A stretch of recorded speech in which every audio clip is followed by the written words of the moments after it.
A warm welcome and to my global citizens out there. It's great to see people in person and welcome to our virtual participants as well. I'm honored to welcome you today. We are in, well, this group thinks of borders from a country perspective.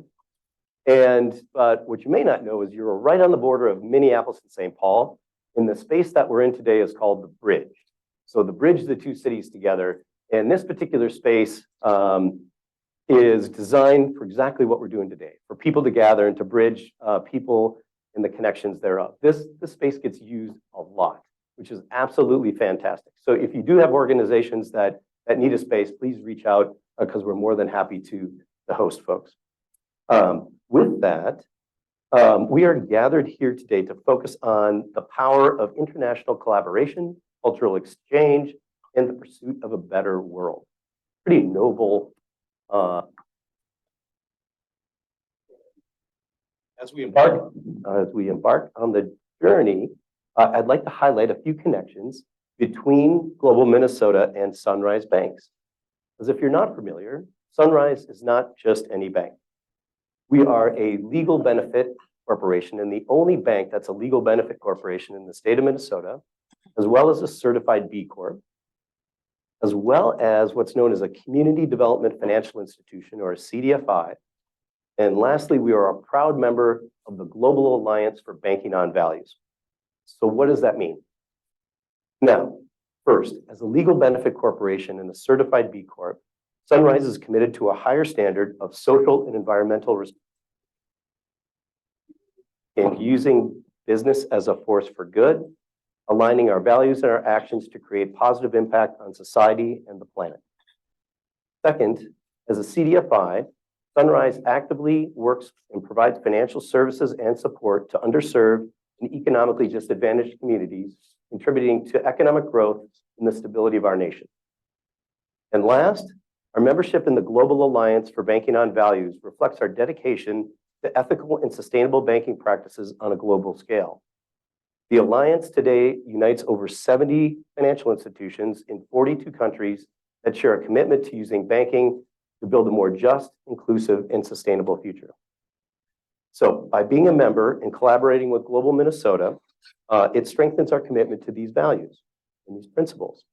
Together, we can amplify our efforts and promote more equitable, just, and sustainable world. So I want to express my deep gratitude to Global Minnesota and to you, its dedication to these values. Yeah. We are striving to make a positive impact that lives.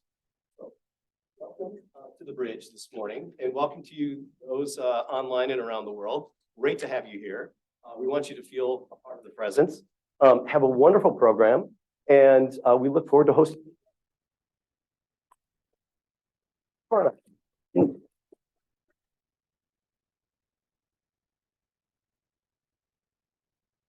All right, we're going to see if the slides come up.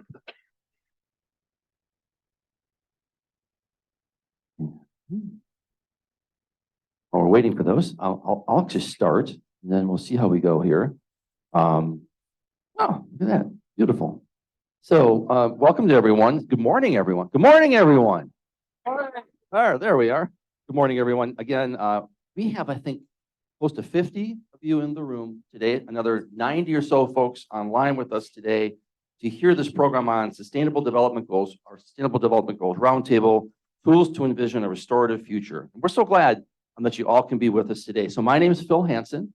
I have the privilege, really, of being the president of Global Minnesota and working with just some phenomenal people to bring global programming to our communities every single day.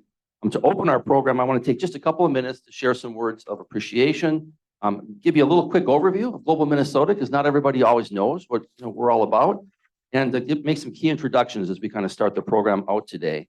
First, I want to say, again, just how truly grateful we are to Sunrise Banks for inviting us into this space with them, for being a great partner, being one of our corporate members, and also helping us with the event content today. And as you heard from David, Sunrise is very invested in promoting a sustainable world, and we're fortunate to have them as a great partner. It was fun coming in this morning to an event where The entire Sunrise team, I thought, was in the room helping us get this done this morning, and they did just a wonderful job of getting things prepared.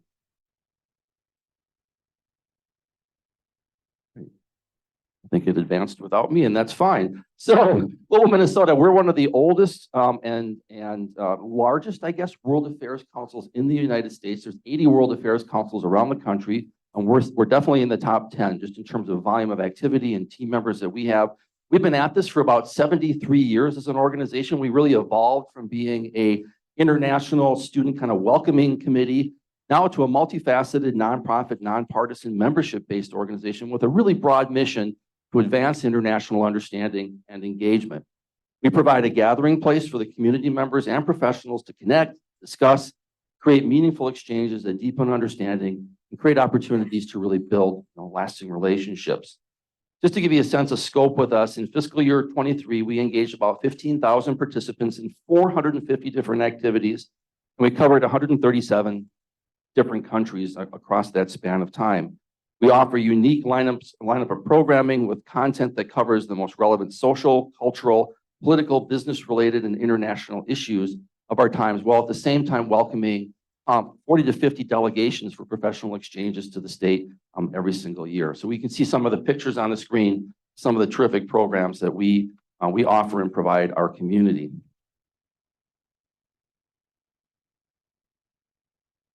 So again, for Global Minnesota, we, in addition to all those programs that we provide to the community, we also provide a number of business-related programs. We offer a range of business and international programs, giving our corporate members access to influential leaders, insights into best practices, and brand exposure.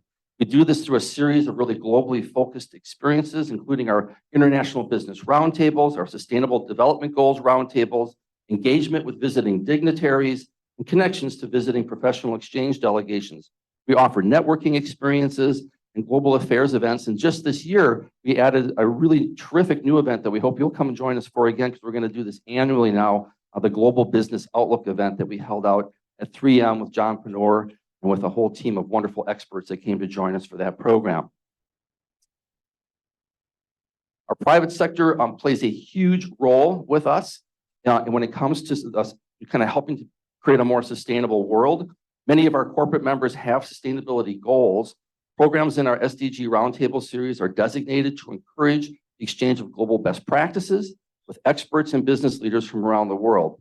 We have a lot of our corporate members that are here in the room tonight, and many of them have products and services to offer that can be helpful in advancing your company's sustainability needs and goals.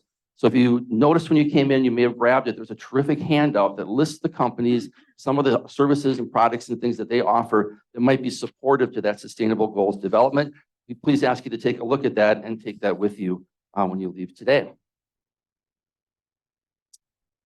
We also are thankful to, again, to Sunrise Bank as a corporate member and the 44 Global Minnesota corporate members that are with us today that help fulfill this mission every day. In the room, if you're in the room and you're a corporate member of Global Minnesota, would you raise your hands? Take a look around the room. So if you'd like to learn more about becoming a corporate member or even an individual member with Global Minnesota, one of these folks with their hands up would be happy to help you to better understand what we are all about as an organization. Or you can see the fabulous corporate relations officer over here, Steve Riedel. Does anybody, how many in the room know Steve Riedel? Raise your hand. More people know him than our corporate members. So see Steve and he'll help you with that. He's a wonderful man, and he'll be very helpful in that regard. We also have coming up, I just want to give you one quick plug for probably our biggest annual event that we do at Global Minnesota, which is our U.S. Foreign Policy Update coming up on Wednesday, January 31st at 6 p.m. Please join us. It's a very popular, very insightful program. Gives you a good forward look into U.S. foreign policy coming up in the year ahead. I'd also like to acknowledge just a few special guests that we have in the room with us today. I know Jan Bauer is here, the counsel from the UK government. Where's Jan at? Raise your hand. Wonderful to have Jan here. I think she might be here. Britt Articardi. I don't know if she joined us or not, from the Consulate of Norway. Tana Moore, who is actually the chair of our corporate relations committee. So raise your hand, Tana. She can also answer any questions you might have. I know Elaine Kumpula, the honorary consul of Finland, was going to be joining us as well. We also want to thank our promotional sponsor, supporter, the United Nations Association of Minnesota, and of course, the great moderators, panelists, and guests that are here to help support the program today. So thank you to everyone. It's great to be together, to have this great conversation about a very important topic, We have some wonderful speakers today, and I'm going to introduce to you one of those speakers, our keynote, then I'll turn it over to Steve to introduce our moderator for us today. So our keynote speaker is Trista Harris. Trista is a futurist who advocates for the use of futurism to address critical community challenges worldwide. Her groundbreaking work has been featured in Forbes, New York Times, the Chronicle of Philanthropy, CNN, and many social sector blogs. Trista is the president of Future Good, consultancy that helps visionaries create a better future, and has authored 2 books, How to Become a Nonprofit Rock Star, which is one I really need to read, and Future Good. Prior to her work at Future Good, Trista served as the president of the Minnesota Council of Foundations, a thriving grant-making community that awarded over $1.5 billion annually.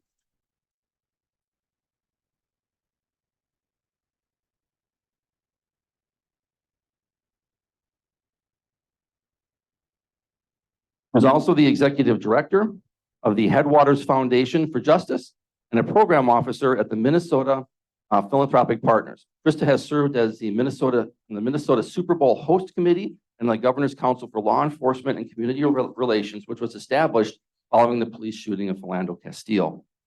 A strategic foresight expert certified at by Oxford University, Trista holds a Master of Public Policy degree from the Humphrey School of Public Affairs at the University of Minnesota and a Bachelor of Arts from Howard University. So we're going to welcome Trista in just a little bit, but before we do that, I'm going to have Steve come forward, give an introduction of our moderator for the program today, and get things kicked off for us. Again, huge thanks to all of you. It's great. You came out this morning, a little bit of a cool day, but for an incredibly cool topic. We're so pleased to have all of you with us and so thankful for that. Let's give each other a round of applause for being here today.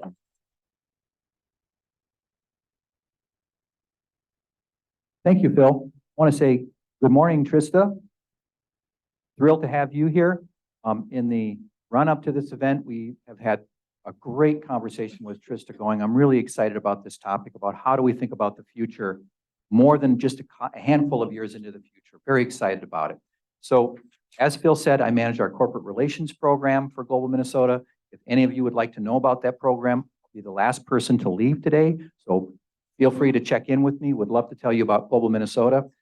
I'm really eager to hear from Trista, but I want to make sure we introduce our moderator now before we go into our keynote. Bjorgvin Saevarsson, a name I always enjoy saying, wonderful name, has been a friend of Global Minnesota and a great working colleague of mine for a few years. Bjorgvin is the principal for a consultancy called Yorth Group.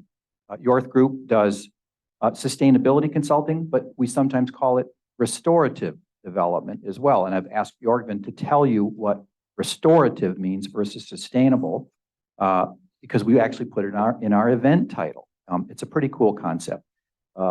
Bjorgvin, we also chose Bjorgvin because he's very capable of thinking globally, which is what we really love at Global Minnesota. Thinking about how there's ideas outside the United States that are free for us to take and use here.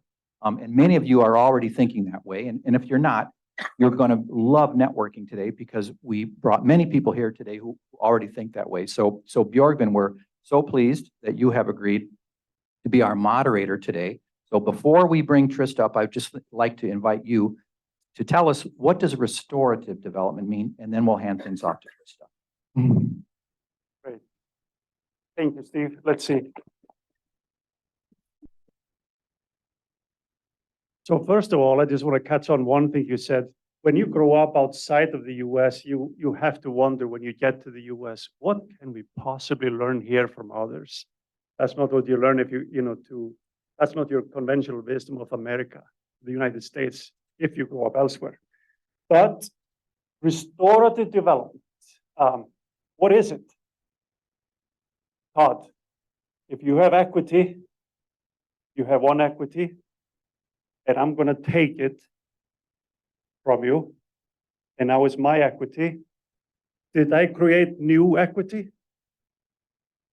No, I took yours and I made it mine. And maybe I left you in some sort of a despair, and now you may need help from others, right? And then somebody steals my equity, and I'm in the same. That's how economies are operated. That's how corporations are operated. That's how governance works in a non-restorative or non-net zero environment. Today we have great panelists. who work in this space every day. And the first of all, Trista Harris is a warrior who's been doing this for many, many years. So she has a great past, but also she sees the future. So Trista, if you're ready, let's take it away. Bjorgvin, thanks so much. Excited to be here with you today. I bet many of you have not met a philanthropic futurist before, so I will describe how I got to this place. When I was running the Headwaters Foundation for Justice, I was a couple months into the job and I got a call from an investment advisor. And he said, don't panic, which is a fantastic time to panic. And this was 2008. Our endowment lost between 30 to 50% of its value during that time. And we suddenly did not have dollars to give for grants for amazing organizations that were doing transformative work. That is not a great place for a foundation to be. And so I ran into a book about how to use futurism to get a business advantage during times of crisis. And I was like, this is a time of crisis. Let me start to bring these tools to our grantees. And so we did. And we taught them how to shape what the future could look like. And as a result of that work, in the next couple of years, they had 10 legislative wins, the most in our organization's history. They had wins on things like alternative teacher certification to diversify the state's teaching force, first in its country homeowners bill of rights to deal with the mortgage foreclosure crisis, and then marriage equity in the state of Minnesota. And so it really lit a spark in me to make sure that people that are doing good for a living and trying to make the world a better place have access to these tools that are often used by the business sector to understand what people want to buy in the future. Many of you probably have futurists in your team or futurists that you contract with. It's also used by the government, usually the military, to figure out who's going to hate us next. But it is often not put in the hands of people that are trying to make transformative change. And so in 2018, I started Future Good to make sure that these tools were accessible to people from foundations, nonprofits, and businesses that had a social purpose. And the work that we do is to help visionary leaders build a better future. We do that through strategic planning using a futurism lens. We also have something called Future Good Studio, where we teach people how to use futurism in their day-to-day work. So I'm going to share some of those tools with you today. So first, a little bit of context. There is a saying, it's meant to be a curse, may you live in interesting times. And we are living in a time of real rapid change and decline. It's a time of pandemic and racial reckoning, school shootings, the slow collapse of democracy. We are passing the tipping point on climate change. This is a really interesting time, and we just happen to be born in this time in humanity. But I think another future is possible. The future is not some terrible thing that is coming towards us. Every single day, we are making decisions that determine if we have an amazing future or if we have a really terrible future. And I believe that the tools of futurism allow you to not just predict what's coming next, but also shape what that future looks like. So predicting future trends and learning how to harness them is not magic 8-ball work. I know that it often feels that way. It's also not something that only professional futurists can do. It's something that each of you can do in your day-to-day work. Better Up Labs has said that the most important skill for leaders today are future thinking skills. These skills help you thrive and stay resilient in the face of uncertainty, and there's a lot of uncertainty right now. They did a survey of over 1,500 US workers, and they found that those that were higher in future mindedness reported 34% less anxiety, 35% less depression. They're more optimistic about the future, they're more productive, and they have greater life satisfaction. So these tools help you in a lot of different ways. I think one of the best ways that we can practice our future thinking skills are dreaming about the future impact of your work. So when you think about your sustainable development goals, what do they look like in 30 years? If you were 100% successful, if public policy aligned in all the ways that it wanted to, if funding was not an issue, what is the transformation and change that you want to create through this work? I think the challenge for many organizations is we have a very clear picture of what we're doing next year, but we don't have a shared picture of what success looks like in the very long term. And when that picture gets really clear, it helps you figure out what do you do in the present to get to that future. I'm going to share a couple of the trends that I'm paying attention to in this moment, but I think the important context piece is there's a saying, the future is already here, it just isn't evenly distributed. There's another, today is giving you clues about tomorrow. I often host these global events called Field Trips to the Future, where I take people to another place in the world that is living the future that we hope to live. We had a trip for Minnesota elected officials and funders where we went to Sweden to see the future of early childhood education. And that helped to lead to all-day kindergarten in the state of Minnesota, because we could see a picture of what it looked like to really invest in kids. And so I think it's important, as you're thinking about trends that are out there, sometimes another community is already living the future that you'd like to see. So the first trend is that disruption is the norm. So this is a really unsettling time that we live in, with a lot of quick change. But to be clear, it is not a temporary time. So I hear a lot of people saying they can't wait until things go back to normal. They can't wait until things calm down. Unfortunately, we are living in a time of exponential change that's driven by technology. That change is getting more intense and faster, but it is impacting every single aspect of our lives. And if that is the case, what we have to do is, one, build our organizations for that disruption. The way that we can do that is have a very clear North Star of where you're going, both in your SDG goals and in the work that your company is doing overall. What does success look like in the very long-term future? Because then you can harness that disruption to help you get to that ideal future faster. It's also really important to have super clear values during this time. What that helps you do is know how you're going to show up, regardless of what the world sort of drops at your doorstep. Next is artificial intelligence is making a pretty significant impact, obviously. Dr. Ray Kurzweil has predicted, he's a futurist that is really great at predicting specific timeframes for technological advances. He's predicted that artificial intelligence will achieve human-like intelligence by 2029.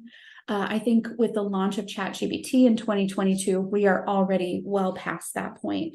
This has vast impacts for society as a whole. We need to quickly learn how to partner with these tools. We need to ensure that we are using them to provide us with data, but not for decision making. Humans should make decisions. AI should not make decisions. And I think a lot of people are really worried about AI replacing white collar jobs. What I think is more likely is that we will be able to use AI to reduce repetitive tasks, and we'll be able to use humans for things that only humans can do. Creativity, relationship building, innovation, those are the places where we really need human energy and power. I think the other part that is really important is, back in the Industrial Revolution, we moved from 80 hours a week to 40 hours a week of work. We had new innovations that were able to transform the way that humans interacted with work. I think with this AI and robotics revolution, we have the opportunity to move from 40 hours a week of productive work to 20 hours a week of productive work. And I think if we're really honest about social media usage and unnecessary meetings, we might already be at the point where we're at 20 hours of real productive work and the rest is sort of filler. But what we have to be able to do to make that transition is to have conversations about AI taxes and robot taxes. So as companies are benefiting from these tools, we have to make sure that some of the financial benefit is going back into society through things like universal basic income, higher wages for employees, so that as they are working those 20 hours a week of work, that people can sustain and thrive and be active members of their community. The last trend is climate resilient cities. So this is 100% solar powered community that endured Hurricane Ian in Florida with no loss of power and minimal damage. Babcock Ranch is only 12 miles away from Fort Myers, which had a ton of damage. It was completely unscathed. So this neighborhood has meticulously planned streets that ensure that the streets flood and not the homes. As you see, it's all solar powered. They have systems to control stormwater. All of this is in addition to being built to Florida's really robust building codes. Their school was used as an emergency shelter after the hurricane because 90% of their county was without power. So how are you advocating for the cities that you operate in to be more climate resilient and to build climate resiliency? into the fabric of our communities? And how are you making your companies more climate resilient? The piece that I will leave you with is the future doesn't happen to you. You create it with the decisions that you make today. And another future, a more positive future is possible. It needs you to have a long-term future frame for your work and your impact. It needs you to spend time understanding the future trends that are going to influence both your work and your communities. And it needs you to believe that a more beautiful and equitable future is possible. So I want to thank you for everything that you are doing today to make tomorrow more beautiful. We're going to open it up just to a couple questions from the live audience. And my team likes to joke that my party trick is having an idea about the future of everything, because we're very much generalists, or I've got a resource to send you to. So whatever you're curious about, please ask.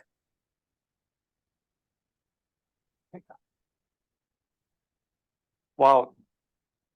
Trista, that was an earful.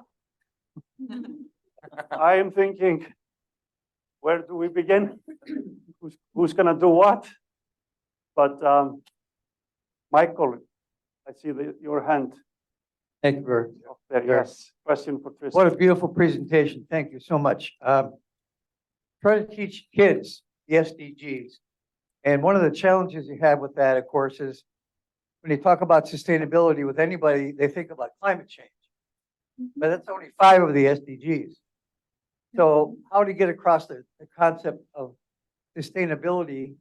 The last time I looked at the definition of sustainability, it had to do with the integration of all the goals that we have, like authenticity, which is, taking into account everything that you make a decision, every decision you have and take needs to be determined after you understand the impact of that decision on all parties. That's an authentic decision. Sustainability is the same thing. How do we get across to these kids, high school kids, middle school kids, this interrelationship of all these goals together? Yeah, that is a fantastic question. And I think that young people are actually most able to integrate these pieces together for a couple of reasons. I think one of them is they have the most at stake. So they've got the longest time left on the planet. They're very invested in what is the future that we're creating. What I have found when talking to young people about future trends and these different pieces that are balancing, what's been really helpful is the Marvel universe. So the Marvel universe has expanded this idea of the multiverse, where there are lots of different futures that are possible. And this idea of there is a hero and a villain, there's a lot more shades of gray. And I think that really aligns with both the SDGs and future work, that it isn't about what is the one right thing to do. It is about considering the decisions that you make and the millions of ripple effects that they have on lots of different people. And instead of thinking about one sort of singular ideal future, what there really is a multiverse of ideal futures, where for different communities and for different individuals, there's a different picture of what a successful future looks like. And our responsibility is to ensure that my ideal future doesn't ruin your ideal future. And so I think for young people, giving them the opportunity to play with these ideas and think about unintended impacts and unintended, both positive and negative impacts, allows them to think about the complexity of this in a way that is aligned with a lot of the media that they're ingesting and movies that they're watching. These concepts are already being developed and shared in that sort of type of media, but how does it apply to things like the SDGs? Do we have time for one more question? No. And please state your name. Will you tell us who you are also for the online audience? My name is Mercy Tyler. I'm here on behalf of NAO Partners, which is a commercial real estate and urban planning firm. Thank you so much, Trista, for all of that enlightening information. My question is more so revolving around youth involvement. So what I've seen in communities that I grew up in, I'm from Gary, Indiana, so very marginalized, middle-class town that has now kind of led down, but how do we tap in to let the youth know that there is a sustainable future and that, not to give them the charge, but to give them the support, also with some of the tools and the resources that we have. But what I often see is just the despair of like, this Yeah. is what it is, and this is just what it's going to be. So how do we kind of convert some of that energy into a more positive light, and also vetting the talent so that we know how to involve the youth into some of these solutions? Yeah, that's a fantastic question. I think a really great local example is Camden Town in North Minneapolis. So back in probably 2022, during National Night Out, we did a future engagement where we created these gigantic chalkboards and allowed young people and other neighborhood residents to describe their ideal future for Camden Town. What does it look like? What would happen if I walk down the street? What are the resources that exist for me? And so for little kids, they wanted an ice cream shop. And for older kids, they wanted after school jobs. And they wanted to feel like the adults were paying attention and knew them in the neighborhood and that they weren't a strange face. And so I think when you give young people the opportunity to imagine what they'd like the future to look like, suddenly there's an investment in it. They have something to lose because they have this picture of what is possible in the future. And I think often we move to this space of telling young people, here, you've got to prepare. This is what the future is going to look like.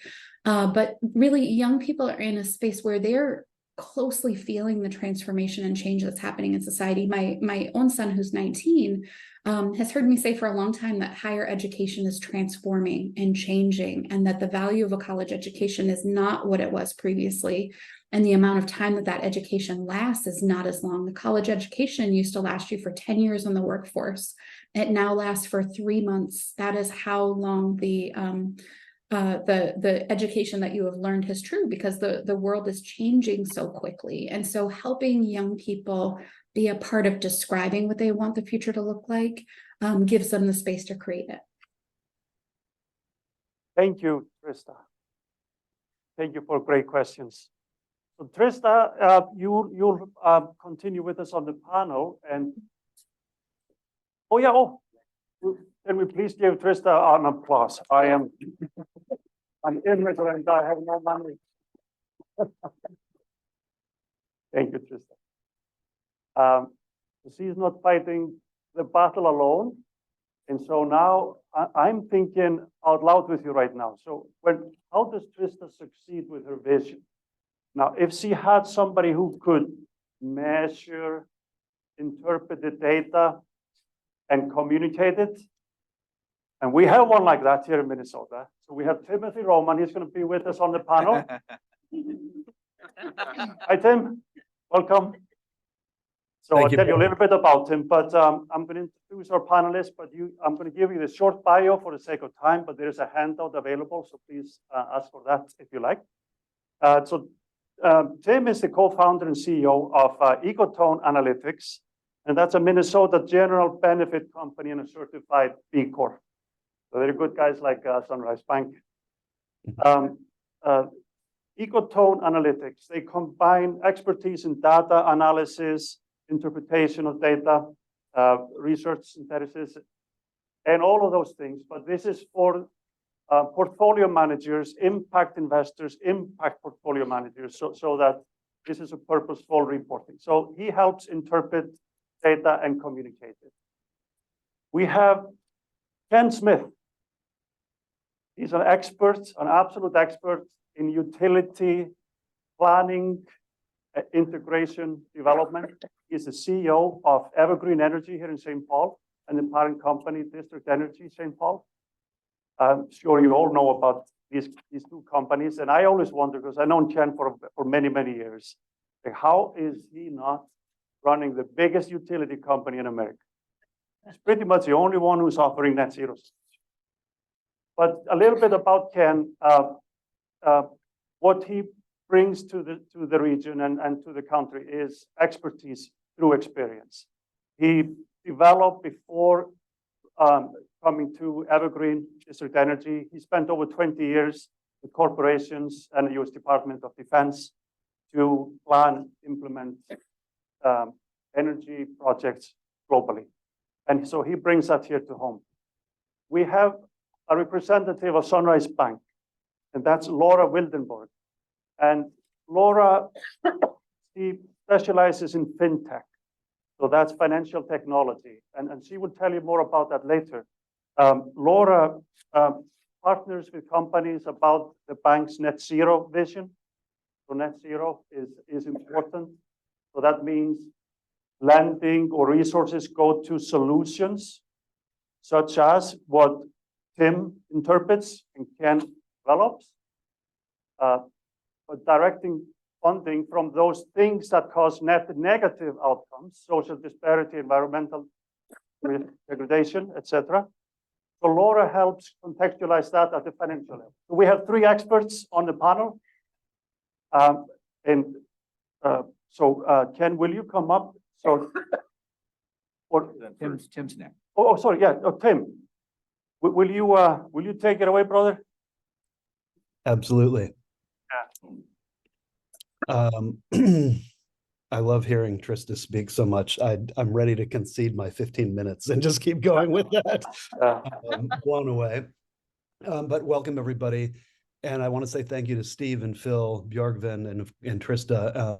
And of course, a shout out to Mark Ritchie, whom we thank for including us in the SDG roundtables all of these years. And again, to Sunrise for hosting and being a great banking partner for our business, actually, as well. My name is Tim Roman. I'm CEO and co-founder of a Minneapolis-based company called Ecotone Analytics, also a legal Minnesota Public Benefit Corporation and certified B Corp. We've been in business since 2015, and we work with government, philanthropy, and business, combining social and environmental research with applied economics to derive cost-benefit insights for organizational strategy, project decision-making, and impact investing. This presentation deck I'm going to show you is work that we're doing with a partner in Buenos Aires, Argentina, to bring our analytic approach to urban regeneration. We presented a similar concept as the deck I'm about to show you at the Global Steering Group for Impact Investing, the GSG, which some of you may be familiar with, in Malaga, Spain, this past October. There are many stakeholders that are interested in urban regeneration, urban renewal, citizens, NGOs, municipalities, developers, etc.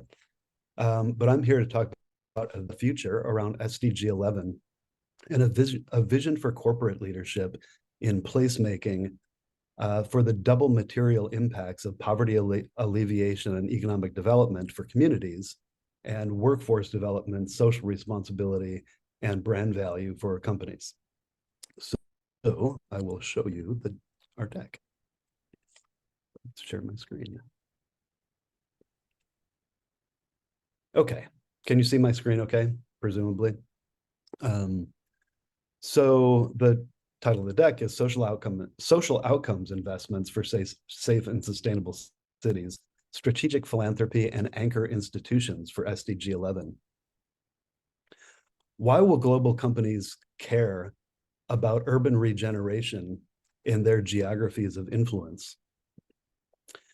I'm not going to read I'm not going to read my slides, but these are not new business values that are on the vanguard of the SDGs or anything. These are pretty standard business values: social responsibility and corporate citizenship, stakeholder relations, workforce development, market expansion, and risk mitigation. And you can see the details under those bullets, to name just a few of the values of strong communities to businesses. How will global companies participate in urban regeneration in their geographies of influence? This is kind of our thesis, and the 2 companies that are working together, partnering on developing this thought leadership.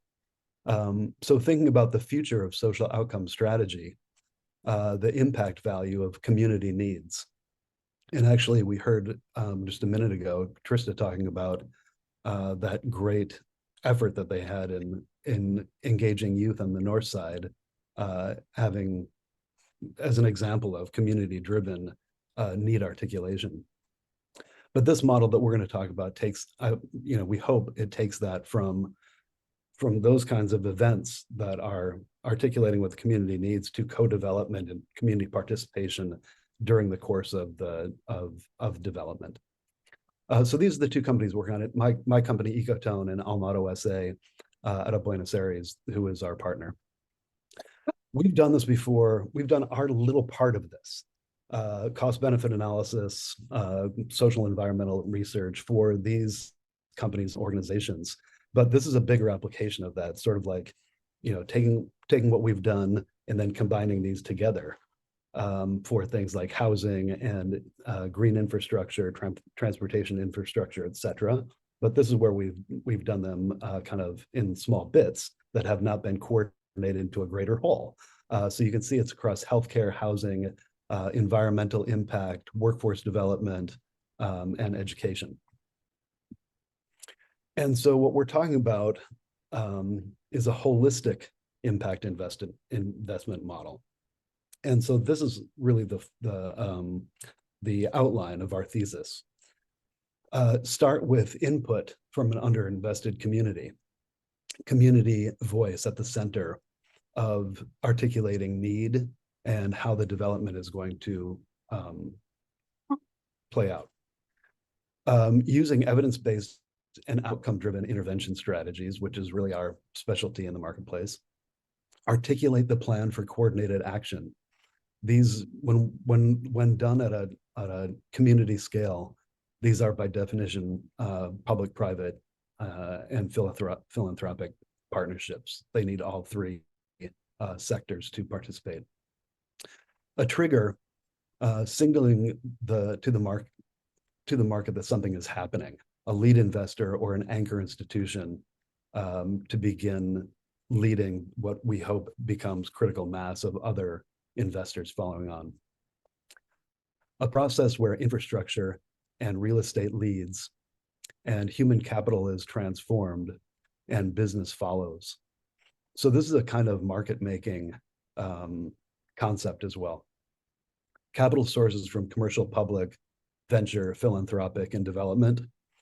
And this is, talking about the future that we sometimes participate in. I went down to New York to the New York Fed a couple months ago to talk about the future of creative financial instruments for this type of development. So people are thinking about that as well. And the result being that new markets are open for human development and GDP growth. This is another bit of our work, which is causal relationships of social investments and outcomes to stakeholders. Many of you in the room may be familiar with theory of change and logic model work. We put that at the center of what we do. So you can see that we're trying to anticipate what those causal relationships are across short, intermediate, long-term, and impact outcomes and impacts. But I'm not going to stay too long on this. This is just one of the tools that we use for strategic planning. And this particular one that you're looking at is actually done for an organization, a national organization called Rebuilding Together that does home renovations. And this one particularly was for DC, Alexandria, Virginia. We put people at the center of the community to articulate needs, but we also put outcomes at the center of our analysis. So we are beginning to understand what investments are needed and what kind of outcomes are needed for the community. So you can see here when we begin to classify them under things like physical health and safety, mental health, economic security, independence, et cetera, you can see what those drivers are and how we derive a net. The math isn't here about how we derive the net present value, but this is where applied econ and research synthesis come together to understand the causal relationships. What is the effect size of those of the interventions that are across those causal relationships, and then what is the value of that change ultimately? So this provides decision makers insights and information on the value of the investments that are being made in communities. We do visualization of of what that social return on investment looks like. And we've found this is our traction in the marketplace, is there's a lot of there's a lot of small numbers and boxes, but when we were able to put it into a visualization like this, it gets folks to lean in and really try to understand, okay, here's the initial investment, here are the types of value drivers, here's how that is being valued to different stakeholders. And so you can see on the right-hand side, there's a range of stakeholders, not just one beneficiary, but other stakeholders like the state itself, homeowners in the community, et cetera, et cetera. So showing the schema like this, we're hoping in our future visioning is that this acts like a kind of transparency of data and potential of impact that can convene actors around a given community and the investments that are needed.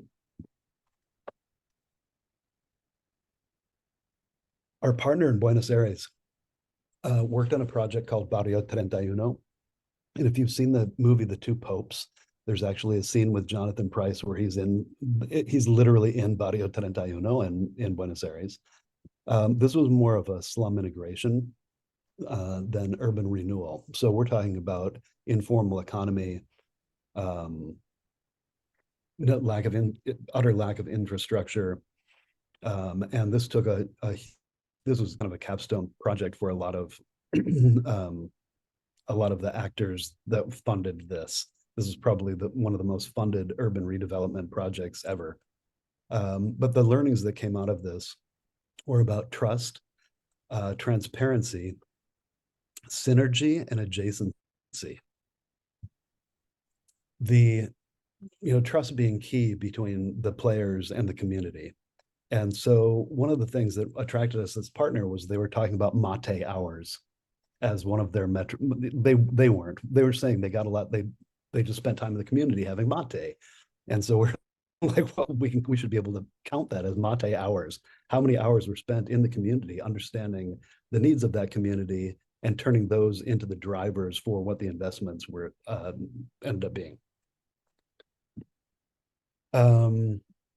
I don't want to spend too much time on all of these slides, but basically transparency and impact ecosystem is what we're hoping is kind of like information glue. So when I showed you before what, the return on investment graphic and what the potential value is of those outcomes to stakeholders, being able to do that kind of work to share across the sectors so that each of the investors or the parties can know what part of a project that they want to either fund or drive.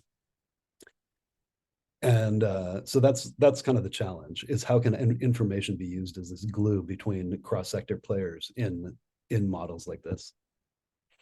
A little bit of new logic for impact investments. Instead of thinking about asset class like housing, education, upskilling, or local economic development, thinking about an outcomes orientation. What are the outcomes that we want to see? Are there synergies that are happening between these asset classes? And what is that final financial and social value? So kind of turning that on its side. And this was actually, some of the outcomes that are happening or that are projected, at least for Barrio 31, and that is a $4 billion improvement in the valuation of real estate and built environment, a $3 billion increase in personal income for the residents that are not being forced out of the area, and $1 billion in local economic development. I'm going to quickly go through this, but the adjacency bit of neighborhood value creation strategy is that upgrade in neighborhood by reducing inequality and then capturing economic value via real estate developments, either in the community or adjacent to the community. For the neighborhood regeneration side and the human capital building, there's high social impact, moderate returns, and lower risk. And for investors that are coming in from the private capital markets, lower asset prices, market development, and increased demand. I'm going to skip that one because I kind of already talked about that. if you'd like to talk to us more about this, you can reach us here or find me at Ecotone. But I'm going to stop sharing right there and maybe take questions. Yeah, so we're going to take questions at the end. If just after the panelists have all, done their piece. Thank you very much, Tim. Thank you. Thank you, Tim. Yeah, Thank you. Thank you. very interesting. Ken, you ready to rock and roll?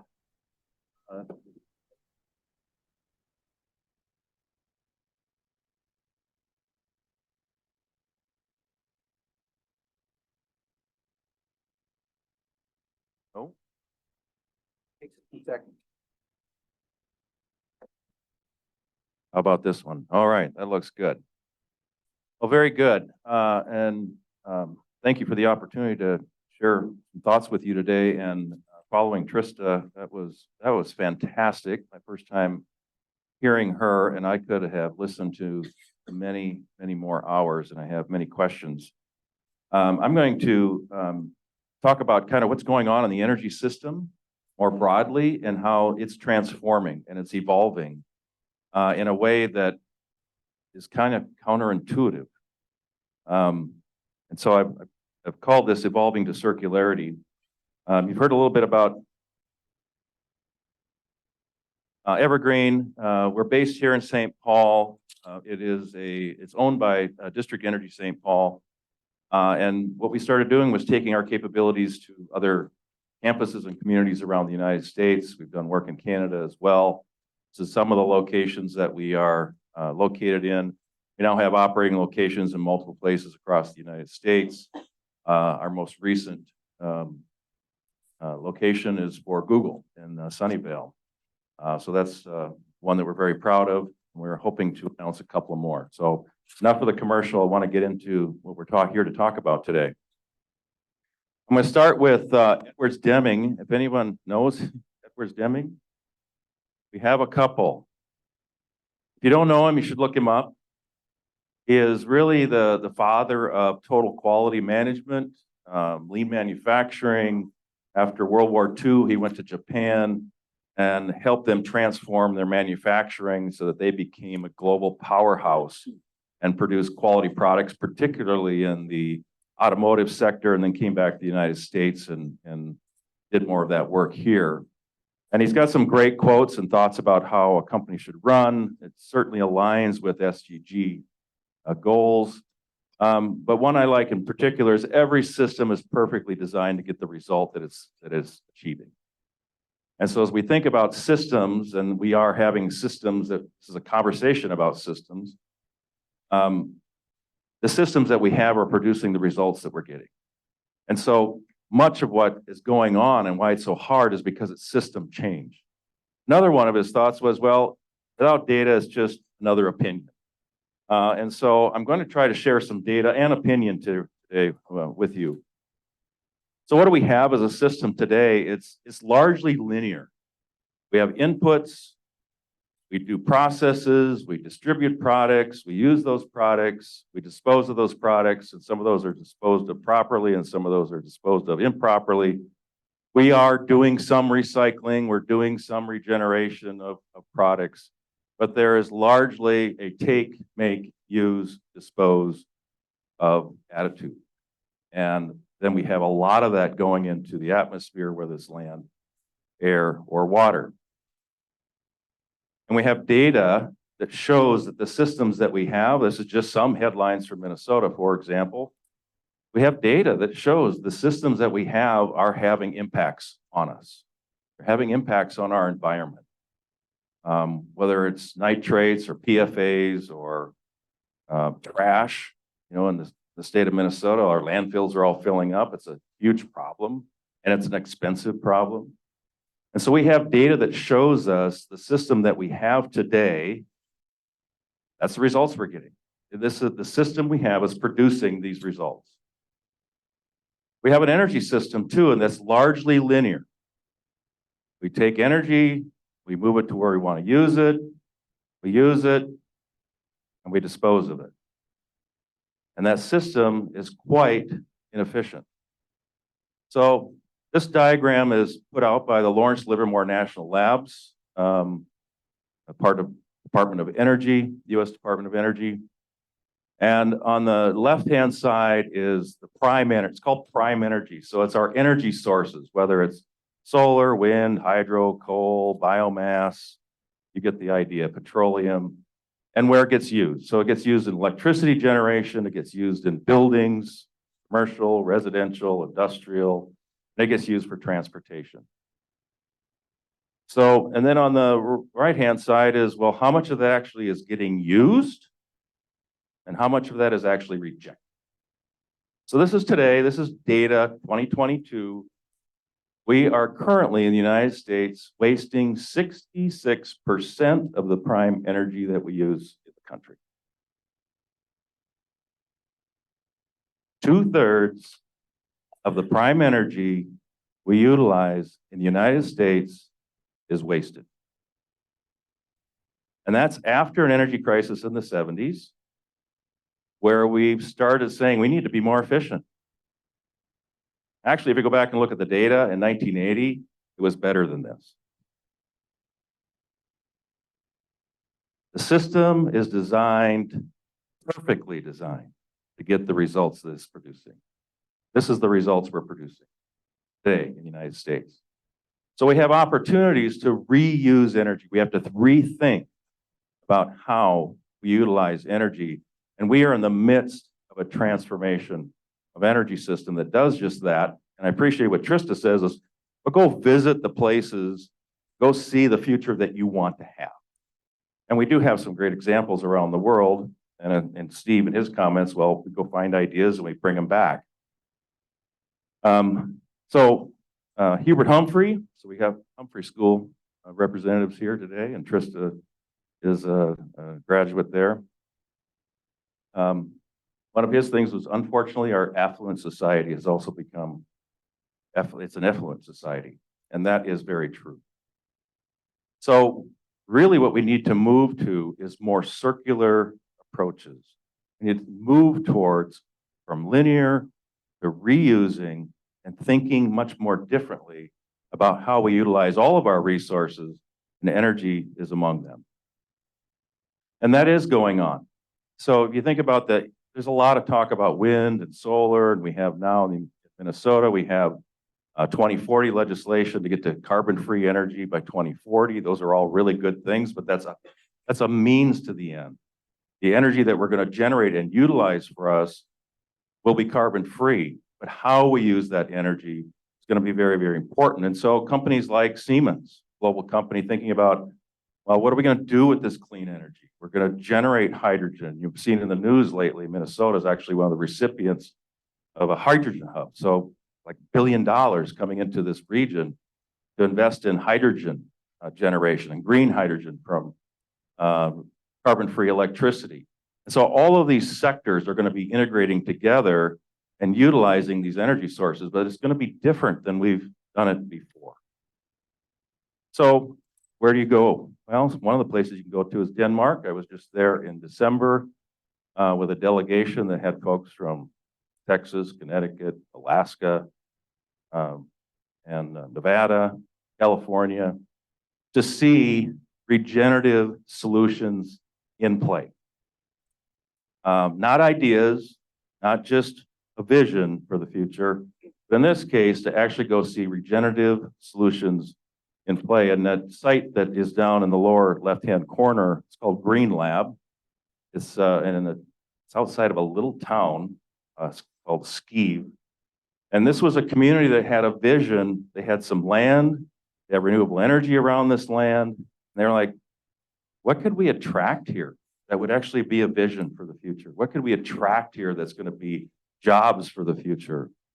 And so Green Lab was brought forward. And at this particular site, they have multiple companies have built their facilities, and they're sharing not only water and electricity, but they're actually sharing their waste streams.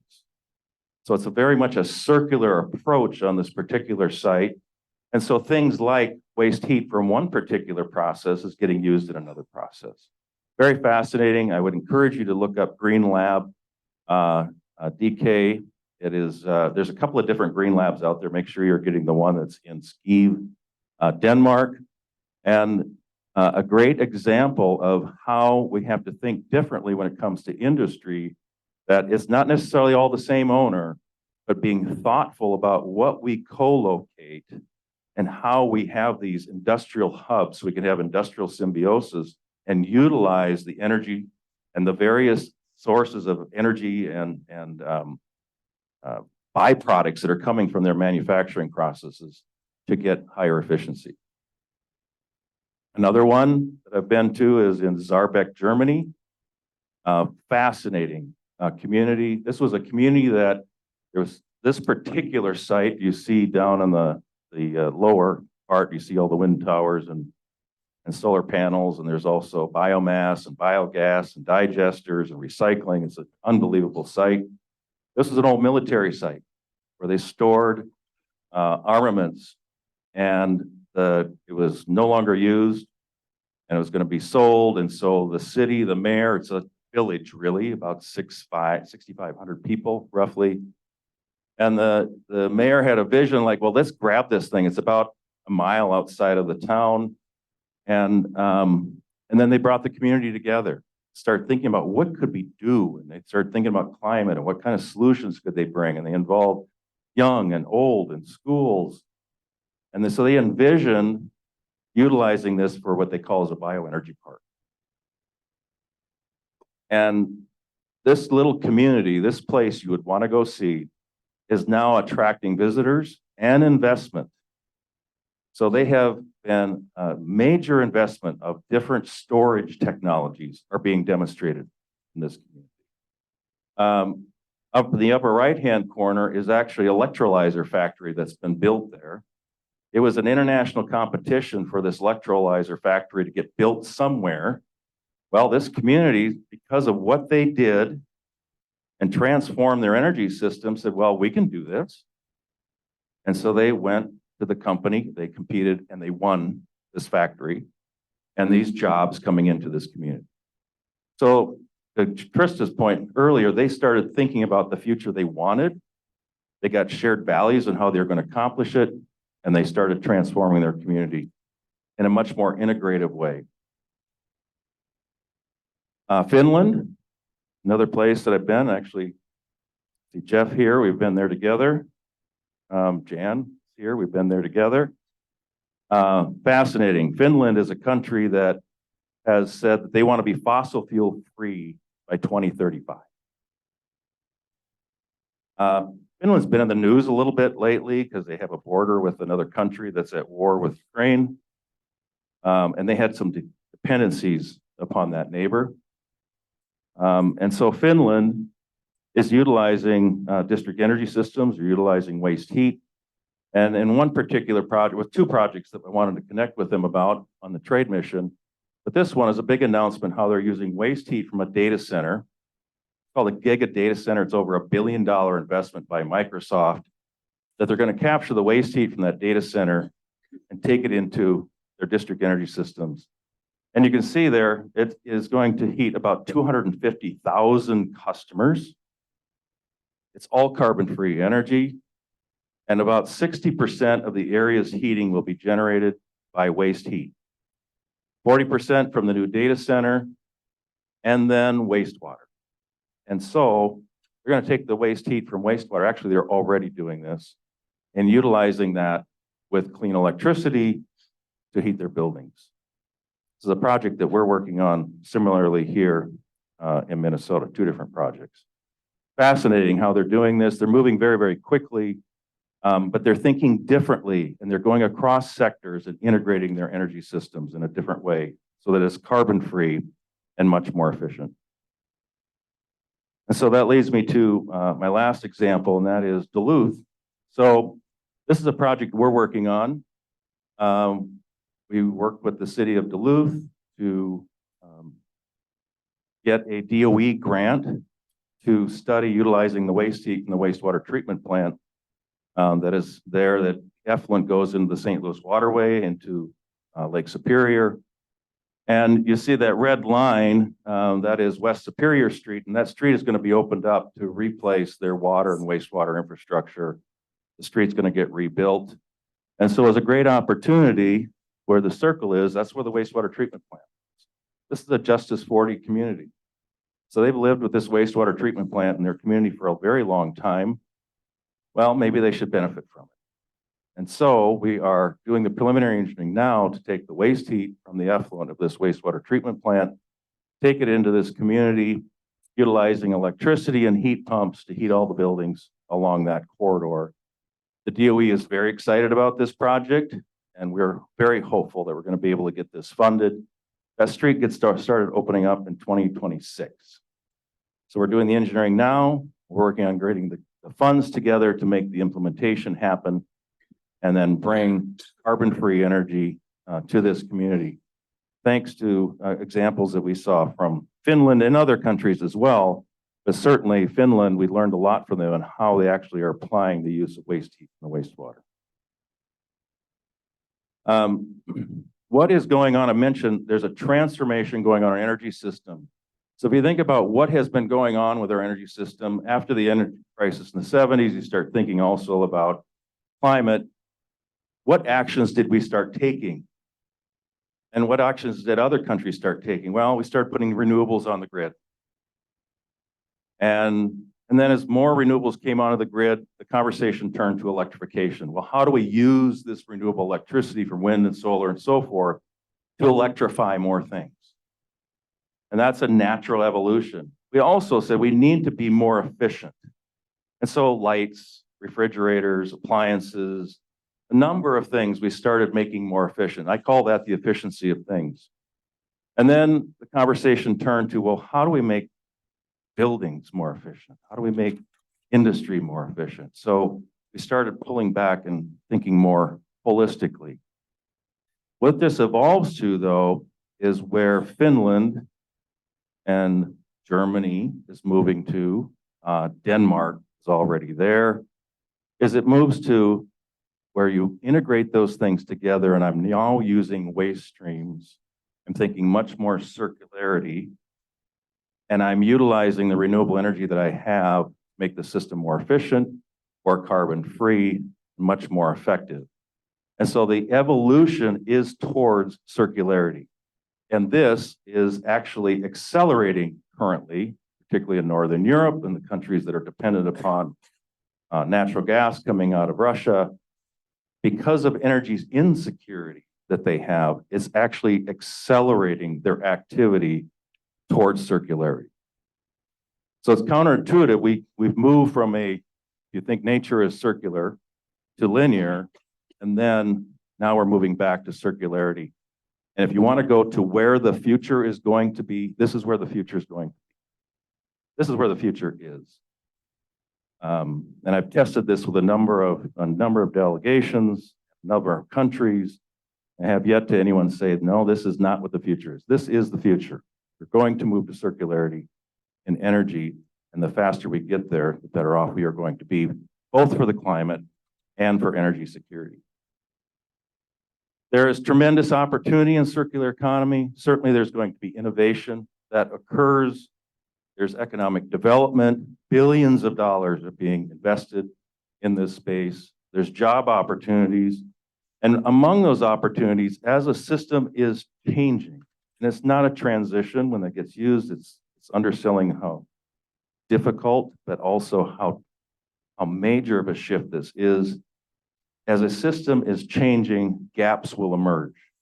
And so new technologies, new ideas, new companies will need to fill those gaps because the incumbents, they're not set up for it yet. And that's what's occurring. And that's really for our company. That's why our company is growing, is we are coming in, we're able to help you cast a vision for the future and move all the way through the implementation, all the way to the operation of those systems. So there's tremendous opportunity as we move to a much more circular future. Thank you.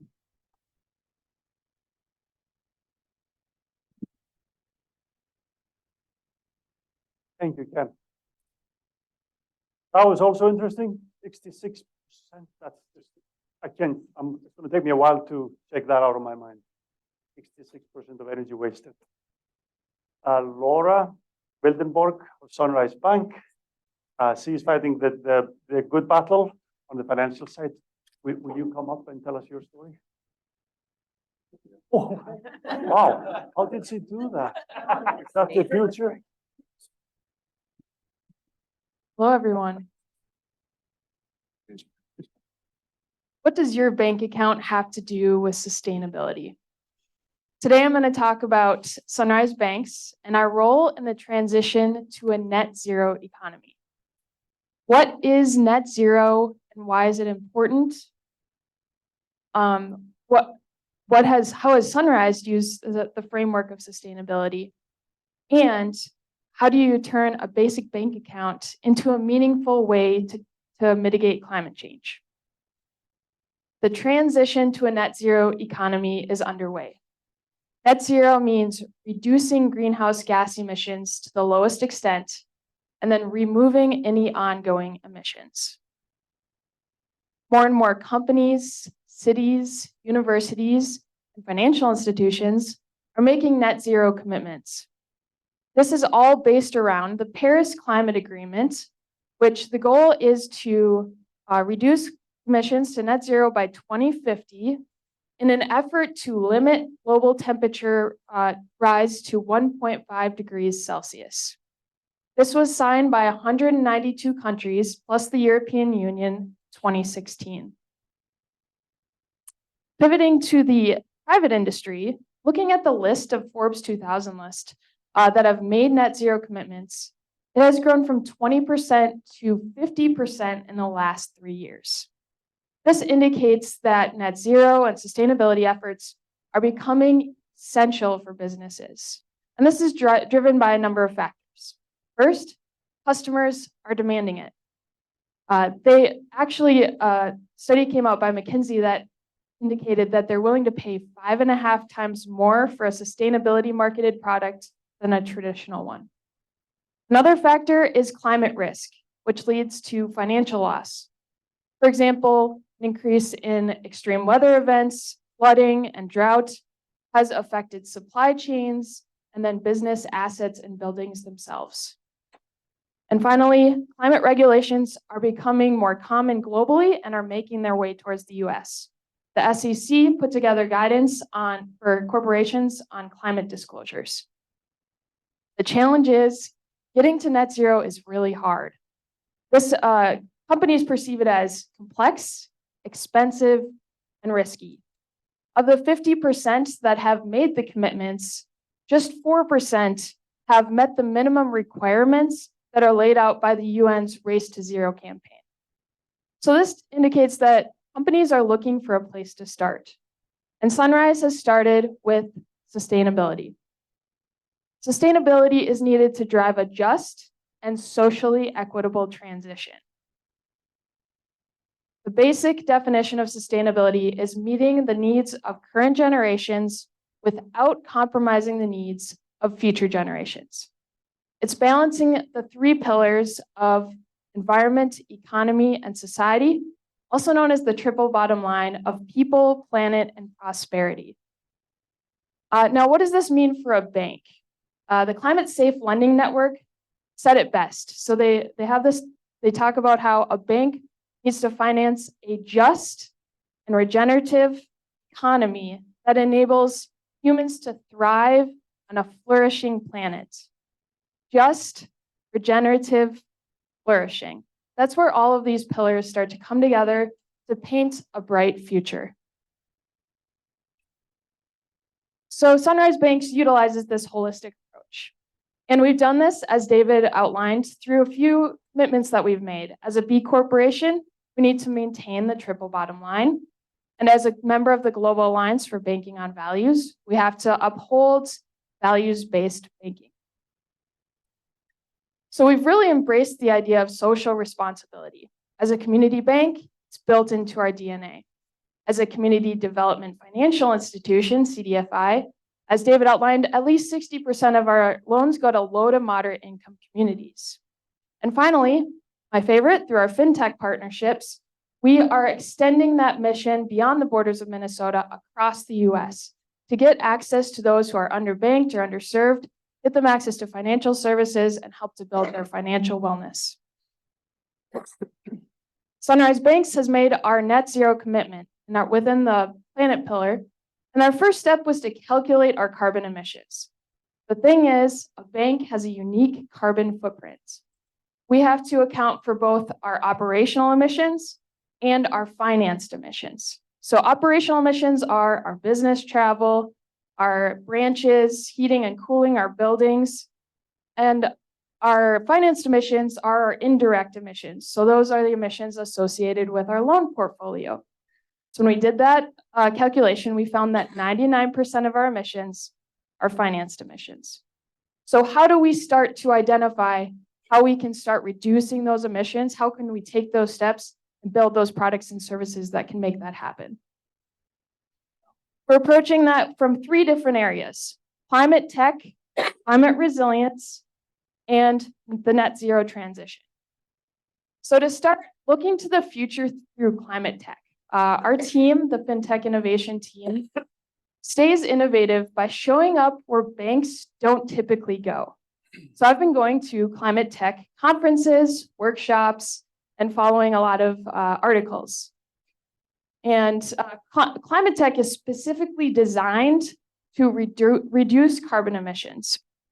So some of the really interesting ones that have been coming up are batteries and battery storage, and then also carbon capture and removal. The one that I'll highlight today is Grid Catalyst, is in Minnesota, and they've put on some amazing events that I've gone to this year. They are an accelerator for clean tech startups, and they help connect entrepreneurs with mentorship, investors, and then my favorite, which is actual project demonstrations. So they connect them with partners so they can test out this technology, ensure that it's viable and that it can be scaled. We also seek to build climate resilience in our communities. So this is ensuring that our communities can prepare for, recover from, and adapt to the impacts of climate change. As a CDFI, we are working with the groups that will be most impacted by climate change. So we're in a really unique position to start helping to reduce the financial barriers for these communities, thinking about how can we help them retrofit their homes so that they can reduce the energy usage, putting on solar panels, putting insulation in their walls. And one piece that we're looking at is the Inflation Reduction Act, which is the biggest climate investment in US history. There are funds in there that are dedicated specifically to CDFIs.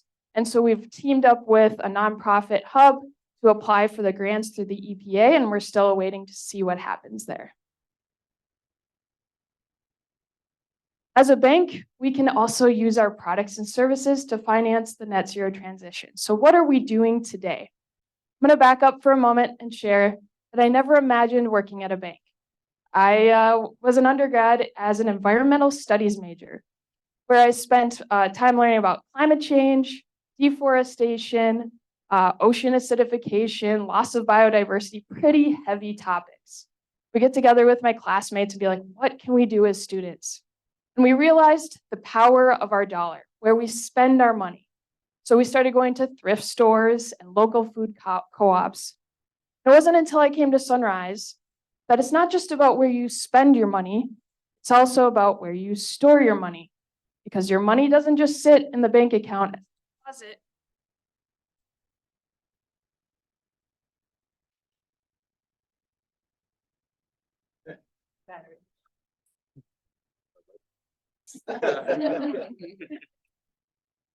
Your money doesn't just sit in the bank account as a deposit, it is leveraged on the other side as loans. So your bank account matters. So Sunrise Banks is building the Net Zero Deposit Fund, where if you sign up for this, you know that your bank account is going to help reduce, remove, or avoid carbon emissions. It's as simple as signing up for a checking, savings, or certificate of deposit and saying, yes, I want to participate. And you know that it's going on the other side towards net zero loans, such as energy reduction and efficiency projects, putting insulation in your walls, renewable energy, solar panels, geothermal, green buildings that meet national and international standards, and clean transportation, electric vehicles. And Sunrise already has a number of these types of loans on the books. We've been funding some amazing multifamily buildings that are meeting these standards. The thing is, the Net Zero Deposit Fund is helping to turn your basic bank account into a meaningful way to mitigate climate change. If you've made your net zero commitment at your company, it helps give you an easy first step in making that change. So overall, our goal is to take this framework and use it so that we are pursuing a vibrant future. So as you start to think about what is your sustainability journey, your net zero journey, or your personal journey, a few takeaways from me is check out the climate tech space. Grid Catalyst is one. Just thinking about what's out there, what are people doing, and how can they take on this really big challenge we have. Second, stay tuned for updates on the Inflation Reduction Act as we learn more about grant opportunities and tax incentives. And then finally, you can join the waiting list for the Net Zero Deposit Fund. If you're in person, you should have a QR code in front of you on your notebooks that will take you to it. If you sign up, you'll just get updates on how things are going. We're planning to roll it out for commercial accounts first, and then for consumers down the road. Online, we will ensure that you get the link as well. So if you want to learn more or talk to me, feel free to connect with me on LinkedIn. Or if you want to nerd out about sustainability, you can, of course, connect with me via email. Thank you very much. I look forward to the panel.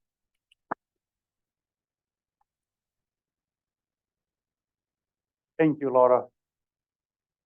If we all would do our little thing, how hard can it be? I say that knowing that everyone in this room is exactly working on these very things.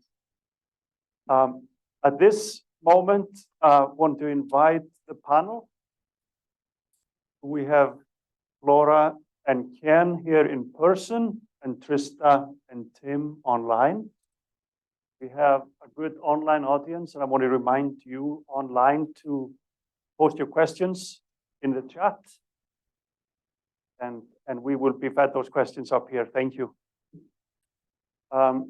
Questions from the room online for our panel? I'm sure they stirred your mind a little bit. Ken, yeah, Ken wants to ask himself. No. So Trista, one of the things that you mentioned, the speed of change. We have so much change and transformation occurring that our policymakers, whether it's at the local, the state, the federal level, are having difficulty keeping up. So our policymakers and our policy regulators, there's just so much change occurring that what do we do about that? Because in order to go to that future, we're going to have to move much more quickly than we are in adjusting our policies and adjusting our regulations. And in some cases, we're going to need more flexibility while you're also providing the protection. So just curious what your thoughts are on that. Yeah, I think that's a great question. You have to get in front of it. So we know what a lot of this transformation and change is going to look like. And so you bring together experts. There's been some really great work that actually the Vatican's been doing about artificial intelligence, bringing together experts and talking through what is this going to mean for humanity. And they've been doing that over the last couple of years. This isn't one of these since ChatGPT sort of things. This has been a long-term conversation because we know that this transformation is coming. And so what I'd like to see is us picking elected officials that are future focused, that are not reactive to what's happening, but are being really thoughtful about what's coming next. And they're developing a shared vision of what we want the country to look like in the future and what are the steps that we have to take now to get there. Thank you. And we have a question from the room. Yes.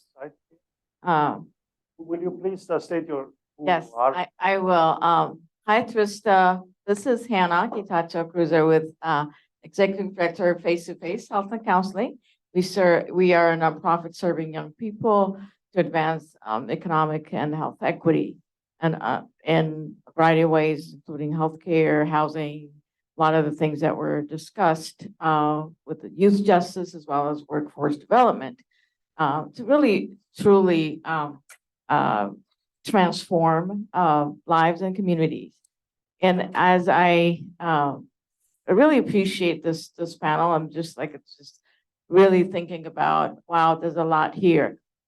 But just a higher level conversation. I remember lots of conversations about I've had with you too, Trista, around how do communities identify the needs that is current, and how do we think future, right? When we're dealing with a lot of crisis, you know, in the moment, who are the partners who step in and really hold that future? Who are the capacity builders? Because one of the things I see in human services, and I think also Tim, hi Tim, we have been benefiting from Ikatana work, and it's been wonderful to partner with you. And so my question is, like, nonprofits contribute so much to the economy, the human, improving the human condition, and really vital components of life. How does that partnership work? You know, businesses, corporations, and nonprofits to actually see the future together and not in silos, right? Because a lot of systems change that was discussed here. The systems are doing what they're designed to do. We know that, and so that's not working. And so, how do you see this happening and really truly being invested in creating the capacity now to do the thinking and working towards the future in the human sector? Hannah, it's so good to hear your voice, and that's a fantastic question. I think we need to create more spaces where we are imagining the future together. So it can't be what one nonprofit is doing or what a couple nonprofits or one business or a couple businesses. We have to have a picture of what the future of Minnesota looks like, and what the future of the country looks like, and what the future of the world looks like. And that means you have to create spaces where people can radically imagine together what they'd like that future to look like. Not all of the challenges that we're facing, because we're all really clear about what those look like, but what do we want it to look like? And then through that, you find unusual partners, including nonprofit partners, to make that future come true. Thank you, Trista.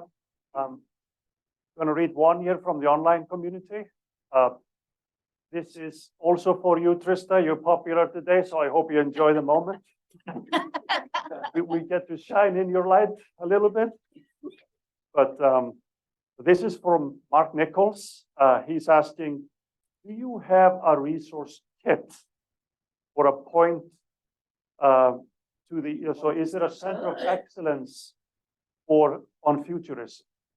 Yeah, it's a great question. Future Good does some of that work, especially when it comes to SDGs and the future of doing good. We keep track of trends. We train people through Future Good Studio how to do this work.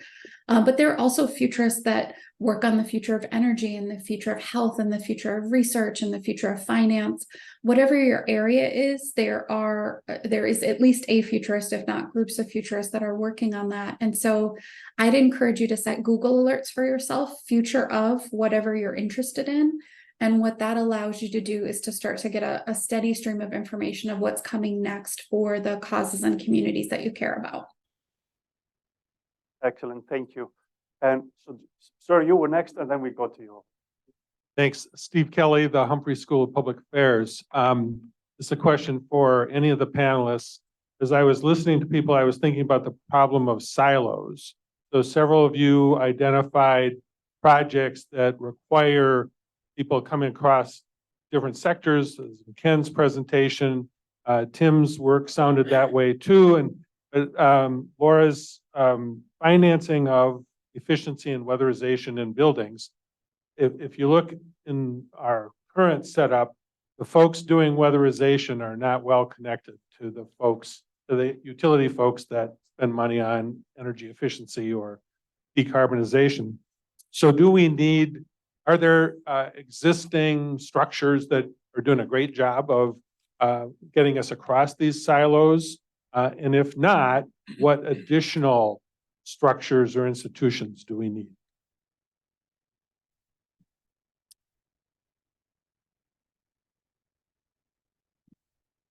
It wouldn't be 2024 if I wasn't on mute. I'm just going to say that's an amazing question, and I think that's the nut to crack. And we think with transparent sharing of information and anchor institutions, we can begin to get that momentum. But we don't know. I mean, we don't know what that first mover is in our schema, in our area. You know, when we talk to funders, they're looking for bankable projects. So how are we creating potential assets that could be bankable to get the to get that kind of money as a funder into these schemas? But yeah, this is the key question. We start with community need and we hear the needs of the community, then what? You know, we've got this information, this is what the community wants. These are the actors that also have you know, co-interest in those outcomes. What is that thing that gets people moving? I don't know. We have some ideas and we are convening, but there's nothing magic that I know of yet. Laura, let's hear it also from you. So looking at Minnesota, we have a number of organizations working in the environmental space. One that comes to mind is the Center for Energy and the Environment, really bringing together a lot of different things. And one example is to do a PACE loan, you have to have an energy audit done. PACE loan is property assessed clean energy. It's for commercial buildings. Sunrise does them. So to have that energy audit done, CEE can help with that. And then they also connect with utilities. So they're kind of this hub that helps to disseminate information, educate, but also start actually doing things, which is really exciting. So starting to think about some of those essential partners in Minnesota specifically. I know that's not global, but global Minnesota is a hub that's starting to share information. So I think that's really important as well. I wish there was the magic bullet. There isn't. There's some people that are doing it well, but I think one thing that I've seen in all the different sites I've gone to, and Stephen, you and I have traveled a number of places as well, there is one thing that is consistent in all of them, particularly at the community level, that change somebody, that they grab onto it and they want it, they have a shared vision, and they bring the energy to make it happen. You can't bring it from the outside. You try to do it to them, they're going to resist it. It will die. So it has to be in the community that wants to change. And whether that is a campus or a town or a business or whatever it is, they have to want it. And then I think finding examples and sharing more of the examples, well, who's doing it really well so they can be inspired. I think that's a part of it. But one of the rules we have is, it's one of the Kenisms, I guess, in our company, is that we can't want it more than they do. So if we're working with a community and they don't want it enough, we can't bring that energy to them. We'll wait until they want it. The only circuits and wires and can't do it. We're gonna do this. Trista, you had a word. I was just going to add, I think everybody is spot on, but there has been a really great movement of collective impact, which is really about how do you pull diverse organizations together to create transformative change. And I think nonprofits have been doing that for a long time because they're resource constrained. And so you have to work together to be able to create change. What I'm most excited about are those collective impact tables where corporations join into the conversations and government leaders do as well. I think locally, the African American Leadership Forum is a great example of what that cross-sector partnership looks like, but there are similar examples across many different issue areas. So we have the lady in the back here with the next question. Hello, everybody. I'm Adriana Alejandro Sorio, and today I'm representing the Child Friendly Governance Project. I have to admit that I'm very heartwarmed of all the questions that are surrounding youth. Our organization is an empower of children and young people, bringing to essentially create the future that they want, and mostly focusing on how do you build an effective voice for them to have participation, to develop critical skills, realize their rights, and actively engage in society. We know that we're creating consumers, we're not creating citizens. And when you think about it, I hear today a lot of terms of shared value and collective impact, but I do not hear where the children and young people's voices are centered.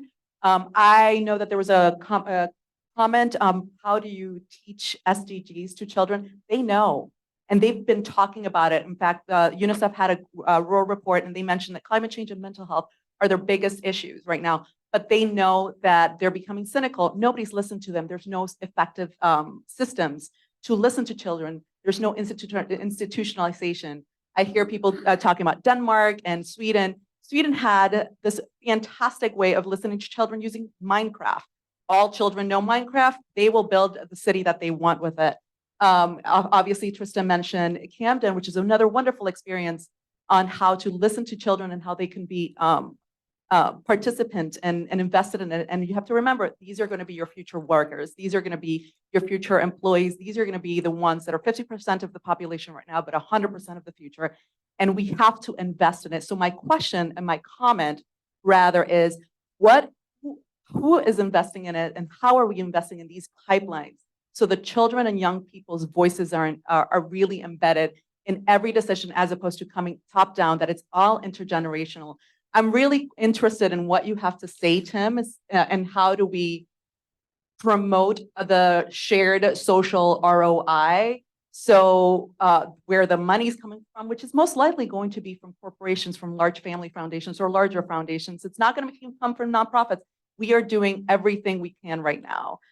So what is a business case, and how can we expand the business case of making this alignment of bringing in the voices of children and youth, that in order to create the shared value of a better tomorrow, who are interested in energy regeneration, who are interested in being young enough and getting a debit card. I know my kid is 12 and he's really pissed off that he doesn't have one because he needs to be 13. All of these things really involve children's voices, and we're just living them at the margins. And there are better ways to do it that are, examples of that are abundant. So actually, one quick thing, I noticed that Barrio 31, 50% of them were young people. They're under 24, and they even had child participation involved in the decision making and in the strategy. So I'm curious, what is the business community thinking about it, and how can we move that forward? Thank you, Adriana. Miss you.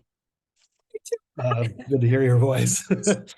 I'll talk to our business partners about that, about what the role of children and youth was in Barrio 31. I'm really interested to know more about that. I don't know what their experience was. But we're always trying to improve our way of doing business with clients, and through stuff that we've done, like at the Impact Hub or the Finnovation Lab or whatever, we had some contact with some high school kids that were in the West Metro that were talking about great issues, and you just see these amazing leaders emerge. We're talking like 14, 15-year-olds that are blowing your mind with their maturity and their ability to have to articulate a vision and to work with each other. Do they work with each other better? Maybe, I don't know. But yeah, I'm definitely going to follow up with our partners to see what that experience was when they did that. But I don't know. Thank you so much for that, for making that, for carving out a space for these voices and in this meeting. Just comment from. I can just comment from our own company. One of the things that we do a lot of outreach, particularly in college and universities, and we host tours and we talk to a lot of students. And many of the projects that we're getting involved in, we have interns from the campus involved in the projects.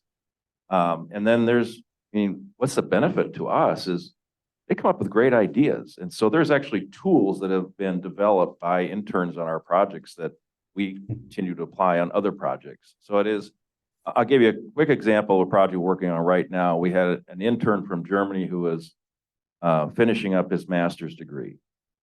And so we put him on this waste heat recovery project, both for Duluth and for St. Paul. And one of the reasons why I wanted to utilize a student, one was very sharp, but also doors open for students. And so his getting access to data and information we needed, everybody wants to be helpful to a student. So the speed at which we were able to get the information we needed was much faster by having a student in the front than if we went through traditional channels.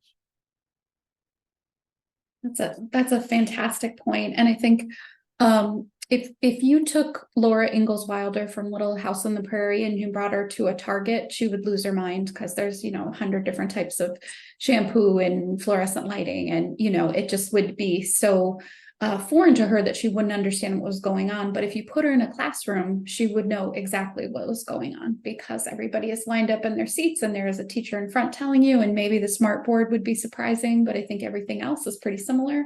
We are on a school schedule that is made for kids to be farming, and I cannot get my kids to mow the lawn. And so I think we have really built this system that is not what the future of work looks like. And so we have an opportunity now to reconsider that. And we did a lot of that work during the pandemic, and I was really excited about the transformation that was happening in education during that time. But we decided, let's go back to normal. Let's do what we did before instead of taking what we learned from that experience and moving it forward. How do we teach students to use AI? How do we help them collaborate across classrooms and across countries? That is what our future workforce needs, is ability to remix new technologies, ability to have cultural competence in new situations, to be a part of a global workforce.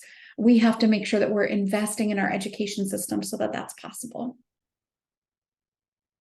Steve, how are we with time? What time is it? Could someone tell me? 11:18. I think as long as you are all good, I think we can go on for at least another 5 minutes or so. But I have my own burning question, and then I'll hand the mic back to Hyun Kim would have a question right after me, and then maybe we should start to wrap it up. Here's my question. Ken, this is primarily a question for you, but it could, by implication, be answered by anybody else too. And it has to do with how we name and label things. Because Ken, we've talked before about capturing waste heat, how valuable it is, lowering that 66%. But yet, even in your own presentation, even when it was recaptured, we still called it waste heat. And I thought, number one, should we be renaming it? Or two, is it actually better to continue to call it waste heat because it's better for our mentality that we ought to use it?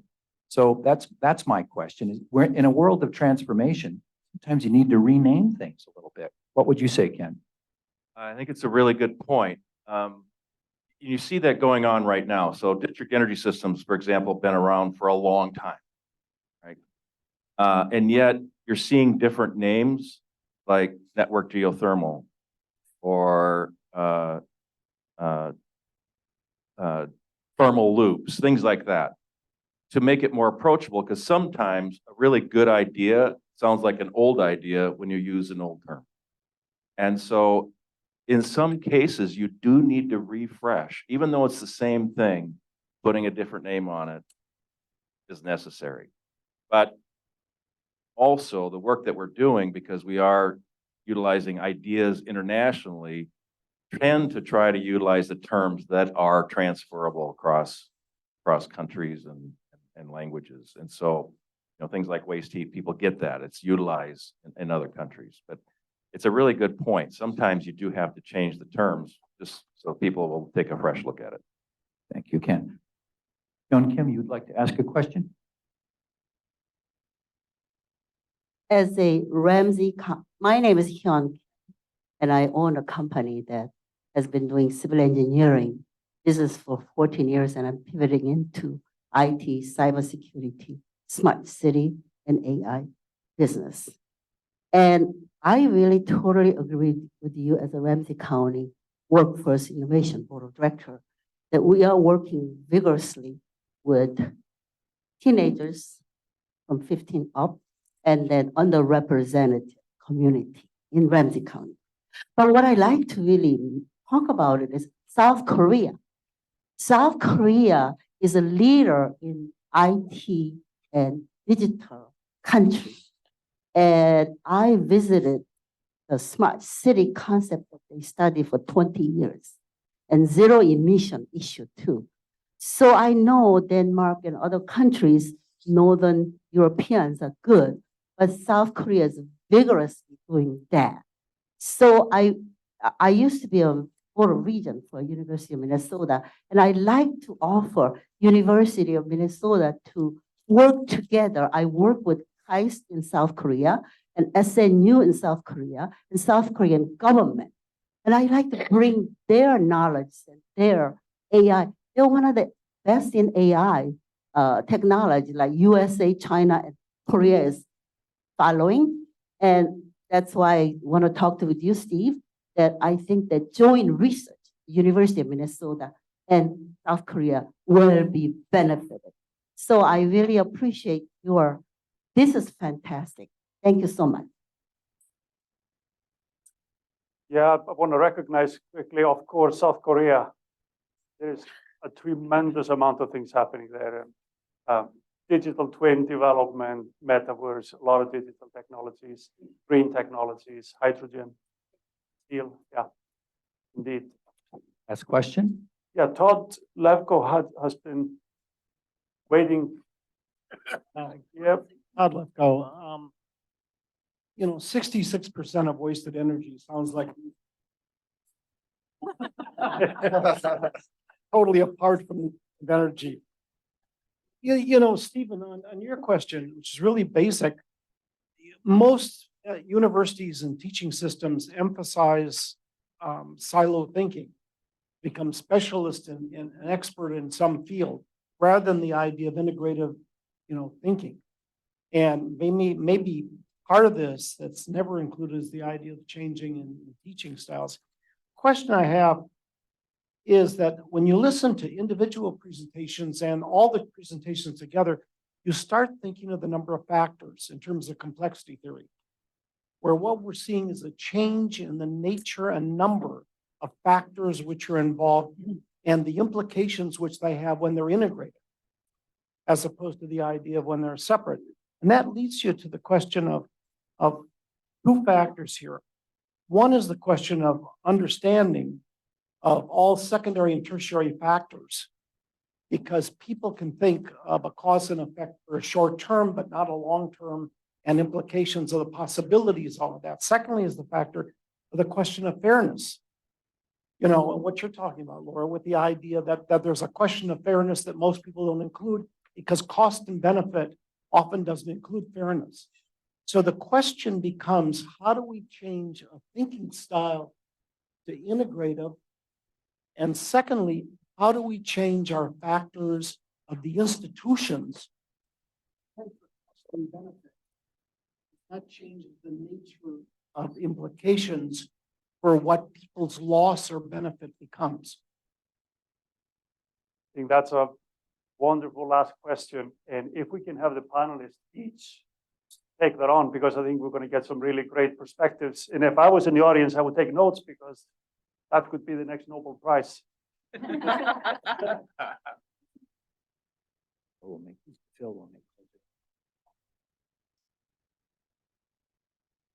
I don't have an answer for you.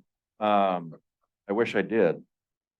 I will say this. I ask this a lot when I'm in front of students. How many of you have taken a course on systems thinking? And seldom does a hand go up. If I have 100 students in front of me, I might get 3 or 4 hands. That's part of the problem, is we are not teaching. And I always tell people, go take a course, go read a book, go learn about it, because you need to have a systems approach for this world that we're in and the world that's coming. in order to actually be a part of generating those solutions. The other part, into the lady's comments, just data or in the energy space, and so much what we're talking about, and AI is a part of the energy space as well. Data is the lifeblood of all of this. It's the lifeblood of all of it, because it's beyond our capacity as humans to control what is coming. The systems that are going to be so dynamic, so many inputs, and so integrative, it's beyond our ability as humans to actually